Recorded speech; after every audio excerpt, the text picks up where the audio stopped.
사랑합니다라는 이런 말, 또 축복합니다 이런 말들은 굉장히 필요하고 자주 써야 되는 말임에도 불구하고 잘 안 하는 것 같아요. 우리가 때로는 이렇게 사랑합니다 말이 필요한데 그 말을 할 때는 하는 사람도 멋쓰게 하고 듣는 사람도 좀 부담스러워요. 그렇죠? 그런데 실제적으로 우리가 살면서 이런 표현하는 게 굉장히 중요합니다. 그렇다면 우리 하나님 아버지는 이런 자신의 감정을 어떻게 표현했을까? 성경에 보면은 우리 하나님께서도 자신의 감정을 숨김없이 그대로 표현했던 것을 볼 수가 있습니다. 창세기 1장 31절 한번 같이 보겠습니다. 창세기 31장. 아까 본문 바로 있어요, 거기. 주보에도 있어요, 주보에. 주보에 다 있을 거예요, 아마. 네. 네, 있어요. 시작. 하나님이 지으신 그 모든 것을 보시니 보시기에 심히 좋았더라. 저녁에도 아침되니 이는 6째 날이더라. 예. 하나님이 지으신 것을 보시니 보시기에 어떻다고요? 심히 좋았더라. 그냥 좋았다가 아니라 심히 좋았더라. 이것은 말로 표현할 수 없을 정도로 좋았다는 거죠. 그런데 하나님께서 천지를 창조하는 과정 속에서 이 심히 좋았더라 이 표현은 창세기 1장만 해도 7번이나 나옵니다. 빛을 만들어 놓고도 심히 좋아하셨다. 또 하늘을 만들어 놓고 좋아하시고 해와 달과 별을 만들어 놓고도 심히 좋아하시고 바다에서 헤엄쳐 다니는 물고기를 보시고 좋아하시고 또 하늘을 나는 새를 보고 또 걸어다니는 짐승들을 보고도 심히 좋아하시고 또 마지막으로 사람을 만들어 놓고도 하나님께서 심히 좋아하시고 자신이 만든 세상을 보시고 하나님께서 말로 표현할 수 없을 정도로 심히 좋았다고 말씀하십니다. 이렇게 볼 때 우리 하나님은 자신이 가지고 있었던, 자신이 느꼈던 그런 감정을 솔직하게 그렇게 표현하는 그런 분이라는 것을 알 수가 있습니다. 우리는 이런 감정 표현하는 것들을 하나님으로부터 배웠어요. 그래서 아담도 자신의 사랑하는 아내 하와가 올 때 이는 내 뼈 중의 뼈요 내 살 중의 살이라 감탄하면서 하와를 아담의 갈비뼈에 취했다 해서 하와라 이렇게 하지 않습니까? 그래서 우리는 이렇게 하나님으로부터 배웠던 사람들이기 때문에 우리의 감정 표현을 수시로 할 수 있어야 됩니다. 옆 사람에게 인사 한번 다시 한번 하겠습니다.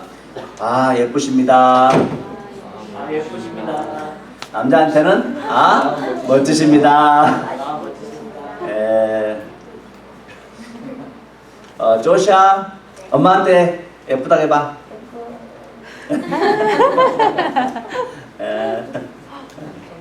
우리는 이렇게 억지로라도 하는 연습을 좀 해야 될 것 같아요. 그래서 제가 여러분들 자주 시켜보는 것입니다.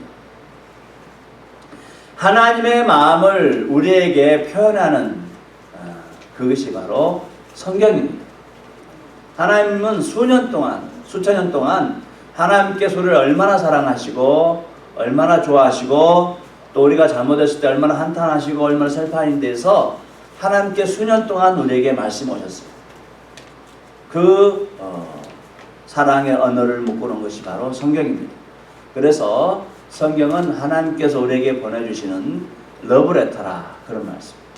그 러브레터 안에는 우리를 얼마나 구구절절히 사랑하신지를 다 고백해놨어요.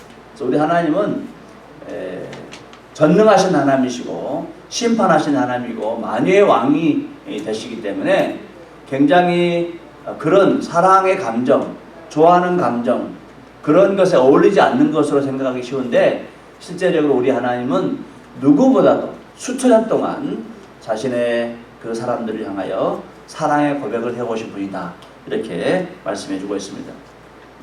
오늘 본문 말씀에 보면은 예수님께서 요단강에서 세례를 받으실 때 하늘에서 성령님이 비둘기같이 내려오시고 하늘에서 음성이 들려왔어요. 마태복음 3장 17절 말씀 같이 한번 읽어봅시다. 시작. 하늘로부터 소리가 있어 말씀하시되 이는 내 사랑하는 아들이요 내 기뻐하는 자라 하시니라. 하늘로부터 소리가 있어서 이는 내 사랑하는 아들이요 내 기뻐하는 자라. 예수님은 세례를 받으실 필요가 없어요. 세례는 죄인인 사람들이 세례 요한에게 가서 세례를 받은 거거든요. 예수님은 죄가 없으신 분이세요. 죄가 없으신 분이 세례를 받는 것은 마땅치 않아요. 그럼에도 불구하고 예수님께서 세례를 받았어요. 왜? 사람으로 오셨기 때문에. 신으로 계셨으면 세례 받으실 필요가 없는데 모든 사람들은 세례를 받아야 되기 때문에 죄 없음에도 불구하고 사람의 도리를 하기 위해서 그 의를 이루기 위해서 세례 요한이 당신이 내게 세례를 주십시오 라고 말을 해도 예수님께서 아니다. 내게 세례를 다오. 사람으로서 오신 도를 행하게 하기 위해서 그 의를 이루기 위해서 굳이 세례를 받으셨다는 거예요. 예수님께서 세례를 받으신 그 순간은 예수님께서 공생애 3년의 공생을 시작하는 첫날입니다. 공생애를 시작하면서 예수님의 마음은 썩 기쁘지 않으셨어요. 왜? 이제부터 수많은 사람들에게 절망과 멸시와 고난과 아픔을 겪는 그런 시간들이 기다리고 있기 때문에 예수님께서 세례받는 순간은 우리가 세례받고 기뻐하고 하나님의 자녀로 인정받았다고 하는 것보다도 굉장히 힘든 시간이에요. 예수님에게는. 고난이 기다리고 있기 때문에. 아픔이 기다리고 있기 때문에. 마귀의 시험과 시련이 기다리고 있기 때문에 예수님께는 상당히 힘든 그런 순간입니다. 이때 하늘에서 하나님 아버지께서 그 아들에게 사랑의 메시지를 들려주십니다. 이는 내 사랑하는 아들이요 내 기뻐하는 자라. 이제 외롭게 공생의 길을 걸어가는 그 예수님에게 하늘에서 음성이 들려주시는데 이는 내 사랑하는 아들이요 내 기뻐하는 자라. 예수님께서는 그 하나님 아버지의 음성을 듣고 그 어렵고 힘든 고난의 길을 걸어갈 수 있었던 것입니다. 그래서 이 사랑의 언어는 세상을 사랑하는 사람들에게 굉장히 위로와 힘과 또 앞으로 그 고난들을 이겨낼 수 있는 그런 큰 원동력이 된다는 사실입니다.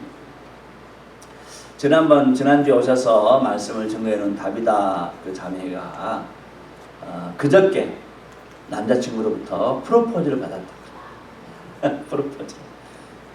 원래는 아리조나주에 사는데 유타주로 여행을 가가지고 유타주에서 프로포즈를 받은 거예요. 근데 둘이 만난 지는 한 6, 7년 됐어요. 오빠 친구였기 때문에 그 이전부터 만났었을 거예요. 근데 이제 좀 이렇게 머뭇머뭇하면 삐쭉삐쭉 하다가 좀 사귀어본 지는 한 6, 7년 된 것 같아요. 그 어머니께서도 둘이 좋아를 하는데 프로포즈를 안 하는 거예요. 남자친구 프로포즈를 하질 않아요. 왜냐? 남자친구 직업이 이렇게 한 가정을 책임져 줄 만한 아직 그런 직업이 아니에요. 그래서 좋아는 하고 졸졸졸 따라다니긴 하는데 졸졸졸 따라다니긴 하는데 그 많은 세월 동안에 말하지 않아요. 그래서 올해가 이제 30살인데 올해 넘기면 그냥 없는 거로 하자고 이제 그러고 있었던 참인데 그 오빠가 그 남자친구를 만나가지고 너 어떡할래? 빨리 해라. 이렇게 거의 반강제 비슷하게 해서 했다는 거죠. 한 가정을 책임진다는 거. 또 앞으로 살아갈 여러 가지 많은 문제들이 있는데 그런 여러 가지 제한에도 불구하고 사랑하기 때문에 내가 내 사랑하는 가족을 위해서 사랑하는 아내를 위해서 뭔가를 해야 되겠다. 그리고 현재는 어렵고 힘들지만은 앞으로 내가 이 가정을 위해서 내가 희생하고 헌신하겠다. 그런 다짐과 결단이 사랑이라는 그 이름 아래서 할 수가 있었던 것입니다. 그래서 아무리 어렵고 힘든 상황이더라도 사랑한다고 하면 그게 세상을 사랑하는 힘이고 능력이고 자랑이 되는 것입니다. 예수님께서 이제 마지막 결단을 하게 됐어요. 십자가에 올라가서 예루살렘 올라가 십자가 지기 전에 다볼산이라는 산이 있습니다.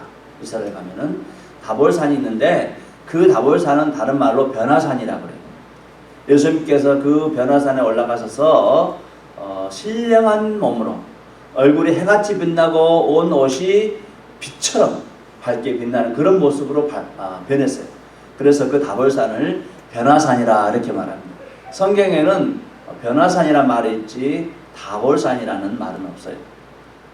그런데 그 다볼산이 여기서 예수님께 변화되셨다 하는 그런 역사적인 추론이 있어서 다볼산을 변화산이라 이렇게 말합니다.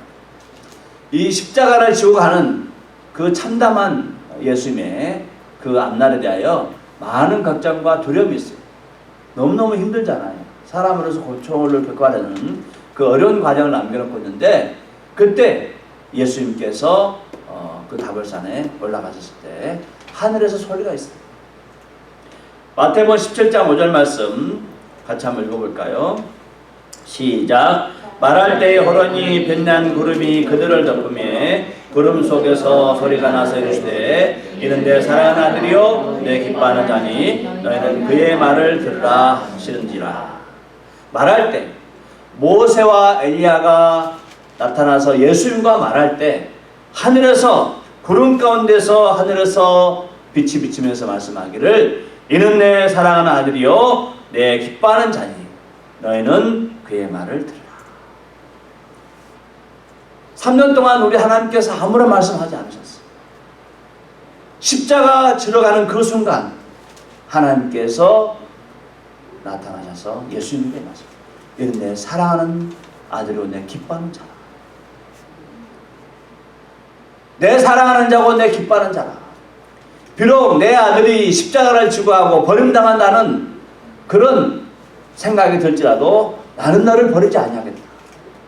하나님 아버지의 음성. 예수님께서는 이 음성을 들으시고 그 힘든 십자가 길을 걸어갈 수가 있었던 것입니다.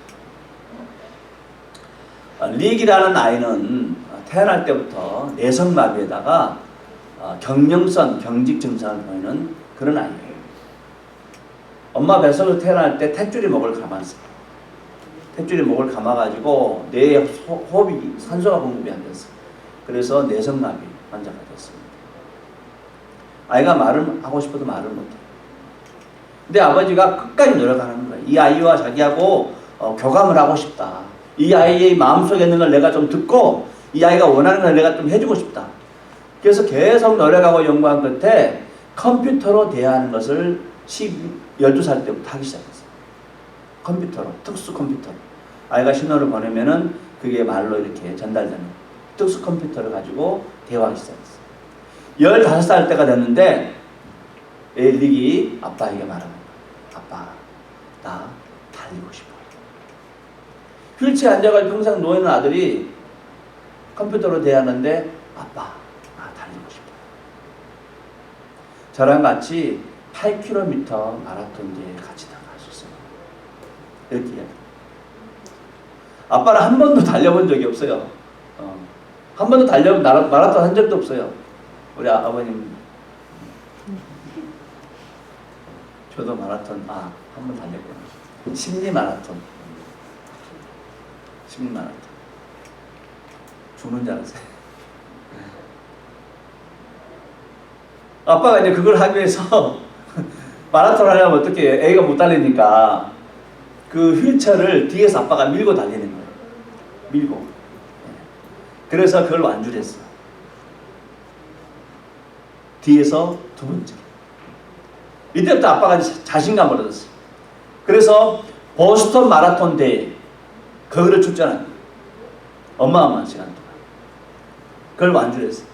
그러고 나서 미국에서 개최하는 수많은 대회에 참가하고 하와이에서 열리는 천인 3종 경기 그걸 지원했어요. 근데 장애인이라는 그 이유로 거부당한 거예요. 계속 설득한 거예요. 그래서 결국 참여권을 받아가지고 참가했어요. 천인 3종은 수영을 3.8km를 수영을 해야 돼요. 수영. 자전거를 180km, 180km를 자전거를 달려야 돼요. 그러고 나서 또 마라톤을 42.195km를 또 달려야 됩니다. 41.19km를 또 달려야 됩니다. 안 쉬고 계속 달려야 돼요. 근데 아빠가 이 릭이라는 아이를 같이 해야 되는데 고무보트를 뒤에다가 릭을 태우고 허리에다가 줄을 끌고 수영을 가서 고무보트를 끌고 오면서 가는 거예요. 또 자전거 뒤에다가 특수 자전거를 이렇게 앉은 의자를 만들어 가지고 애를 태우고 그 용암 지대를 지나다니면서 하는 거예요. 하와이 용암 지대를. 그리고 마라톤 42.19km를 밀고 달리는 거예요. 그 영화도 있더라고요. 땡큐 데드인가? 네, 영화도 있어요. 책으로도 나왔어요. 어마어마한 그런 베스트셀러. 미국 전역을 또 순회됐어요. 그래서 이 33년 경기를 16시간? 몇 분이요? 14분. 제가 지금 안경을 쓰고 있어도 이게 안 보여가지고 헷갈리는 16시간 14분이나 걸려가지고 한 거예요. 얼마나 배고팠을까요? 그 험악한 길을 아들과 함께 달립니다. 달리고 나서 이런 말을 합니다. 아들이 아버지는 나의 전부이다. 아버지는 내 날개 아래를 받쳐주는 바람이다. 새가 날아갈 때 바람이 있어야 날잖아요. 바람이 싹 받쳐주니까. 자기를 날게 해주는 바람 같은 존재를 말합니다. 또 아버지는 경기 완주 테이프를 끊을 때마다 릭은 세상에서 가장 큰 미소를 지어 보인다. 이것은 릭이 나에게 주는 가장 큰 선물이다. 아들이 말합니다. 아버지가 없이는 할 수 없었습니다. 아버지도 아들이 없었다면 하지 않았습니다. 그 힘든 일들을 서로가 교감하면서 자신의 의견을 말하고 사랑을 고백하고 신뢰를 쌓으면서 그 어려운 길들을 달릴 수가 있었다는 것입니다. 예수님께서 부활하신 후 갈릴리 호수에서 베드로를 만나 주셨어요. 베드로가 잡아온 고기를 가져오라 해서 고기를 굽고 예수님께서 베드로에게 묻습니다. 시몬의 아들 요한아, 네가 나를 사랑하느냐? 네가 나를 사랑하느냐? 그때 베드로가 뭐랍니까? 내가 주를 사랑하는 줄을 주께서 아시나이다. 내 양을 먹이라. 두 번째 묻습니다. 시몬 아들 요한아, 내가 나를 사랑한다. 요한 아들 시몬아, 내가 나를 사랑한다. 내가 주님을 사랑하는 줄 주께서 아시나이다. 내 양을 지켜. 세 번째 또 예수님께서 물어보세요. 예수님께 참 직구제예요. 세 번째. 예수님께서 세 번째 내가 나를 사랑하냐 물을 때 베드로가 심히 괴로웠어요. 그래서 내가 주를 사랑하는 줄 주께서 아시나이다. 예수님께서 내 양을 먹이라. 왜 예수님께서는 굳이 베드로에게 세 번이나 사랑하느냐고 물어봤을까요? 베드로가 예수님을 사랑하는 줄 베드로는 예수님 알고 계세요. 그렇죠? 베드로가 얼마나 예수님을 사랑하는지를 누구보다도 예수님께서 잘 아세요. 그럼에도 불구하고 예수님은 베드로를 통해서 내가 나를 사랑하느냐? 예, 제가 주님을 사랑합니다. 주님을 사랑합니다 말을 듣고 싶은 거예요. 마음속으로 사랑하는 것보다도 겉으로 사랑한다는 말을 듣고 싶은 거예요.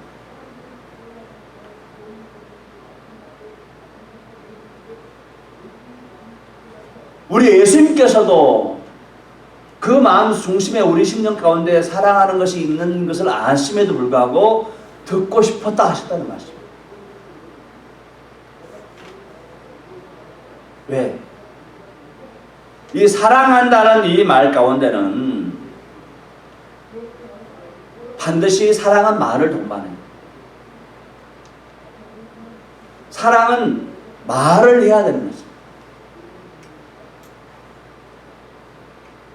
또 이 사랑은 말과 함께 책임이 따라요.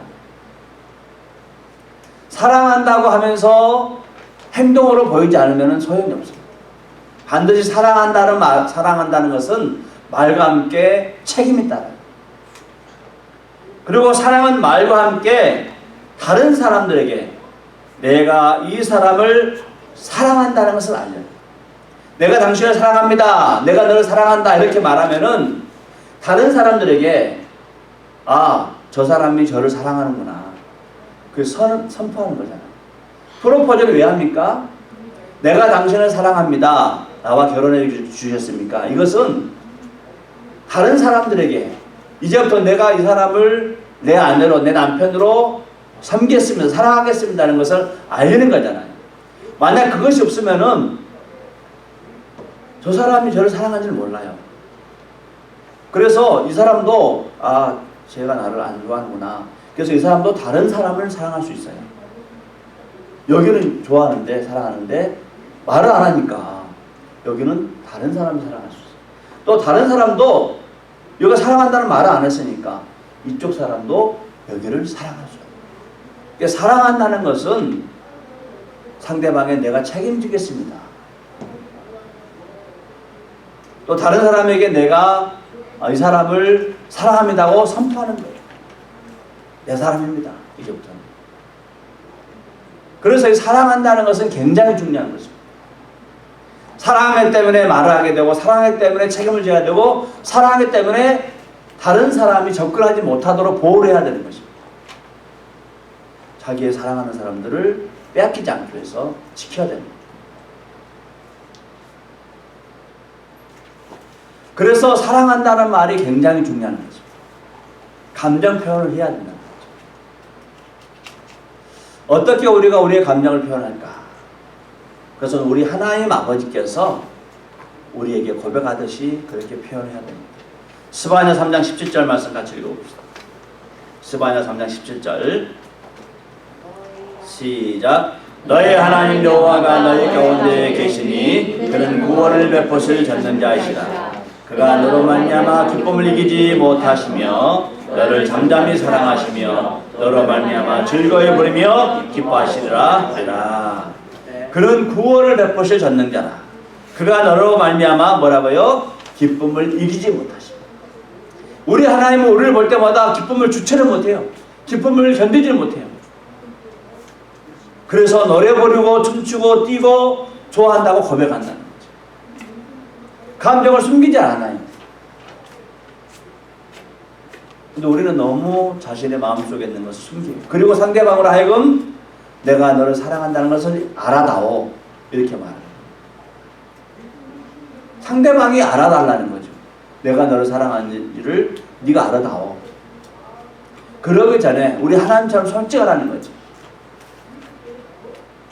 너를 사랑해서 정말 기뻐해서 기쁨을 주체하지 못하고 노래하고 춤추고 그렇게 사랑 표현을 하라는 것입니다. 다윗이 위대한 사람이 되는 것은 다윗은 하나님께 대한 사랑 표현을 노래를 불렀습니다. 노래를. 그리고 법궤가 들어올 때 막 엉덩이가 다 보이도록 춤을 춰요. 사랑 표현, 하나님 사랑합니다. 근데 우리는 찬양할 때 손 하나 들고 찬양하는 것도 굉장히 어색해. 그렇죠? 이 성경 거제가 지금 아이들 공부하고 성경 거제 그 부분에 집에 가서 적용해야 될 내용들이 있습니다. 그 내용 가운데 뭐가 있냐 그러면은 자기 패밀리에게 I love you 고백하는 거예요. 또 자기 친구들에게도 I love you 고백하는 거예요. 근데 이것을 번역하는 과정 속에서 충돌이 있었어요. 이게 무슨 훈련이냐. 미국에서 자란 애들은 I love you를 그냥 입에 달고 산다. 그런데 한국 사람들은 부모가 아이한테, 아이가 부모한테 사랑한다는 말을 잘 안 해요. 우리 아버님 언제 우리 백문이한테 사랑한다는 말? 항상. 네, 인정하십니다. 네. 자주 해야 됩니다. 나는 우리 애들한테 사랑한다 말 한지 모르는 것 같아. I love you를 한지 모르겠어. 왜 충돌이 나는가? 미국 애들은 자랄 때부터 그렇게 하고 산다는 거죠. 우리나라 부모님들은 아이들도 부모들한테 하는 거에 집안에서 이런 말을 잘 안 한다는 거죠. 이게 무슨 훈련이냐. 빼자. 그럼 충돌이 일어납니다. 우리가 이 말씀 함께 들으면서 우리 하나님은 아주 감정 표현을 잘하십니다. 그리고 사랑한다는 것을 듣기를 원하시는 분. 우리 예수님은 우리가 예수님을 사랑한다는 것을 듣기를 너무너무 좋아하세요. 그래서 어느 아침에 예배 준비하면서 주님 사랑해요를 계속 불렀어요. 주님 사랑해요, I love you Lord. 그걸 계속 불렀어요. 예수님께서 얼마나 사랑한다는 말을 듣고 싶었으면은 3번씩 괴롭히면서까지 듣고 싶었을까. 그 장면을 생각하면서 나도 한번 계속 해봤어요.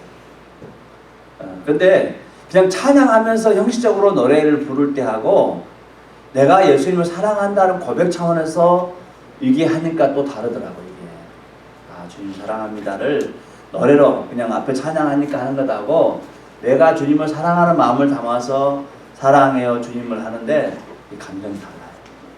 그래서 여러분들이 집에 가셔서 예수님 사랑해요, 또 가족들에게도 사랑해요 자주 하시면서 우리 하나님의 사랑을 느끼시고 또 가족 가운데도 사랑의 가정, 충만한 가정, 복된 가정 되기를 주의 이름으로 간절히 축복합니다.